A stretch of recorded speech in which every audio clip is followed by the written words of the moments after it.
Hello दोस्तों, welcome my YouTube channel. दोस्तों, आज की वीडियो में हम इकोनॉमी के मेन बेसिक को क्लियर करेंगे। तो चलिए दोस्तों, वीडियो शुरू करता हूँ। अर्थशास्त्र हमारी पहली टॉपिक है। अर्थशास्त्र अर्थशास्त्र मीन्स इकोनॉमिक, आप सभी जानते ही हैं। तो अब इसकी हम परिभाषा को अच्छी डिटेल से समझते हैं। अर्थशास्त्र किसे कहते हैं? अर्थशास्त्र, अर्थ मतलब होता है धन और शास्त्र मतलब होता है अध्ययन। अर्थ मतलब धन, शास्त्र मतलब अध्ययन।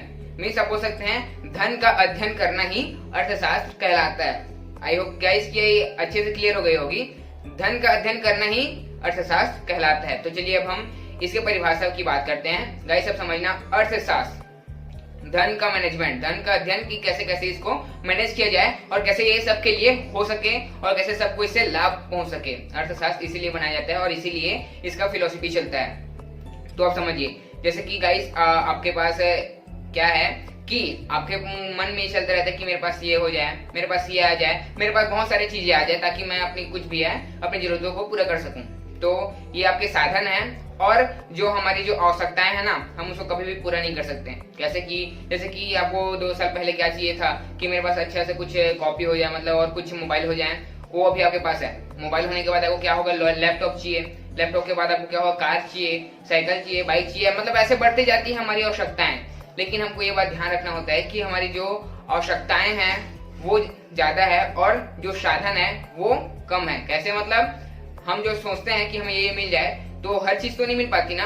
तो ऐसी है कि इसको आवश्यकताएं ज्यादा है और साधन कम है, इसी को मैनेजमेंट करने के लिए अर्थशास्त्र बनाया जाता है। तो चलिए बात करते हैं अर्थशास्त्र की परिभाषा। अब इसको आप अच्छे समझिएगा। अर्थशास्त्र मीन्स धन का अध्ययन, है ना। तो इसको अब अच्छे समझना। अर्थ, अब हमारी जो आवश्यकताएं हैं वो बहुत सारी रहती हैं। हमें ये चाहिए, हमें कभी साइकिल चाहिए तो हमें बाइक चाहिए, कभी कार चाहिए तो कभी मर्सिडीज चाहिए, हमें बहुत सारी चीजें चाहिए, हमें बड़े बड़े घर चाहिए। तो ये जो हमारी आवश्यकताएं है ना वो असीमित रहती है और जो साधन है वो सीमित रहती है। आपको समझ में आ रहा होगा कि साधन मीन्स क्या होती है, पूंजी होती है, और भी ले सकते हैं भूमि है, मतलब जो भी चीजें हैं जिसकी आवश्यकता होती है वो थोड़ी सीमित होती है। तो अर्थशास्त्र का मेन फिलोसफी क्या चलता है कि हमारी जो आवश्यकताएं असीमित है, जिसको हम पूर्ति नहीं कर सकते हैं, उसे हम सीमित साधनों के द्वारा पूर्ति करें। तो चलिए अब हम इसे परिभाषा में कन्वर्ट करते हैं। आई होप गाइस कि आपको ये समझ में आ गया होगा बेसिक। अब इसको हम परिभाषा में कन्वर्ट करते हैं। अर्थशास्त्र सामाजिक विज्ञान की वह शाखा है जिसके द्वारा, अच्छे समझिएगा, अर्थशास्त्र सामाजिक विज्ञान की वह शाखा है जिसके द्वारा सीमित सीमित साधनों का उपयोग कर असीमित आवश्यकताओं की पूर्ति की जा सके।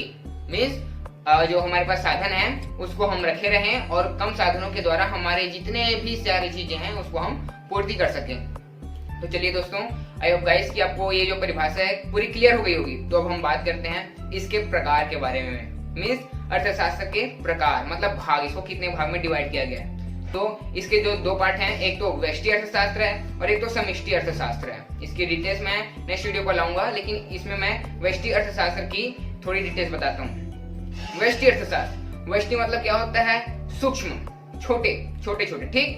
तो और इसके ऑपोजिट क्या है, समष्टि। समष्टि मतलब बड़े बड़े इकाइयों का अध्ययन, व्यष्टि मतलब छोटे छोटे इकाइयों का अध्ययन। यहाँ का मेन बेसिक क्लियर कर लेना कि व्यष्टि मतलब छोटे छोटे होते हैं और समष्टि मतलब बड़े बड़े होते हैं। अब हम बात करते हैं व्यष्टि अर्थशास्त्र की परिभाषा के बारे में। दोस्तों, मैंने आपको पहले ही बताया था, व्यष्टि अर्थशास्त्र मतलब होता है छोटे छोटे इकाइयों का अध्ययन करना। तो अब हम इसके परिभाषा के बारे में बताता हूँ। व्यष्टि अर्थशास्त्र की वह शाखा है जिसके द्वारा व्यक्तिगत इकाइयों और फर्मों और परिवारों, उद्योगों का अध्ययन किया जाता है सूक्ष्म रूप में, ठीक। आई होप गाइस कि इसमें का जो मेन बेसिक है कि छोटे छोटे इकाइयों में अध्ययन किया जाता है, इसको आप मेन टॉपिक बनाकर रखें और इसी से परिभाषा भी बना हुआ है। तो आप इस परिभाषा को अच्छे से देख लीजिए, इसको समझ लीजिए, एंड आफ्टर आप एग्जाम पर लिखेंगे तो काफी अच्छा इफेक्ट पड़ेगा। और उदाहरण के रूप में लिख सकते हैं, जैसे कि छोटे छोटे इकाइयों में आप लिख सकते हैं कि किसी के द्वारा किसी भी परिवार या सदस्यों की जानकारी प्राप्त करना, किसी भी घर के सदस्यों की जानकारी प्राप्त करना। आप ऐसे उदाहरण बना सकते हैं, छोटे छोटे जो हमारे तरफ चलते रहते हैं, सामाजिक में जो भी आते रहते हैं उसके बारे में आप बना सकते हैं। सो थैंक यू गाइस, आज की वीडियो यहीं पर समाप्त होती है।